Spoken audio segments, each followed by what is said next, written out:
আসসালামু আলাইকুম। একদিন এমন একটা মধ্যপ্রাচ্য যেখানে যুদ্ধ, রক্তপাত আর ধ্বংস ছাড়া কিছুই বাকি থাকবে না। কল্পনা করা যায়? জর্ডানের বাদশাহ দ্বিতীয় আবদুল্লাহ ঠিক এই কথাটাই বলেছেন।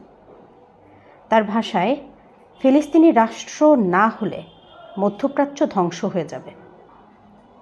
চলুন দেখি তিনি কেন এমন ভয়াবহ সতর্কবার্তা দিলেন। মিশরের শার্ম আল শেখে এক শান্তি সম্মেলনে যোগ দিয়েছিলেন তিনি। সেখানে যোগ দেওয়ার আগে বিবিসির সঙ্গে সাক্ষাৎকারের সময় জর্ডানের বাদশাহ বলেছেন যে যদি আমরা ফিলিস্তিন এবং ইসরায়েলিদের জন্য একটা ভবিষ্যৎ খুঁজে না পাই তাহলে এই অঞ্চলটাই ধ্বংস হয়ে যাবে। তিনি মনে করেন এত বছর ধরে যত শান্তির চেষ্টাই হয়েছে সবই ব্যর্থ।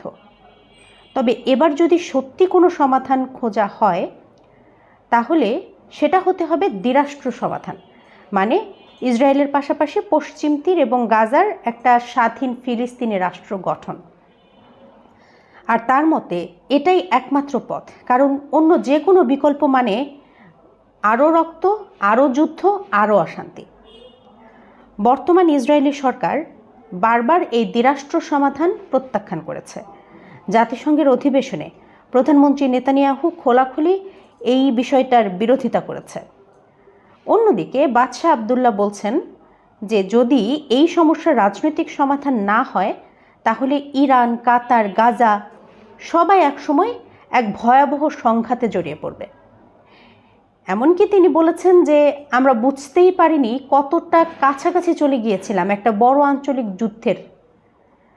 বাদশাহ আবদুল্লাহ এক কথায় বলেছেন আমার 2 নাতি-নাতনি আছে, তাদের জন্য কতটা ভয়াবহ হবে যদি তারা বড় হয়ে আমার বাবার মতো এই একই কথা বলে। আমি আমার সন্তানদের জন্য শান্তি চাই, শান্তিই একমাত্র বিকল্প। এক কথায় এটা শুধু রাজনীতি না, এটা এক প্রজন্মের ভবিষ্যৎ বাঁচানোর একটা আহ্বান। কিন্তু প্রশ্ন হলো, যদি বড় শক্তিগুলো যেমন আমেরিকা, ইসরায়েল, আরব আমিরাত এই রাষ্ট্রগুলো যদি এই বাস্তবতাকে না বোঝে তাহলে কি সত্যিই শান্তি সম্ভব? ফিলিস্তিনি রাষ্ট্র গঠন এটা কি এখনও সম্ভব, নাকি আমরা শুধুই ধ্বংসের দিকেই এগোচ্ছি? এ ব্যাপারে আপনি কি ভাবেন? কমেন্টে আপনার মতামত জানান। আর এমন আন্তর্জাতিক গুরুত্বপূর্ণ বিশ্লেষণ জানতে চাইলে চ্যানেলটা ফলো করে পাশে থাকবেন।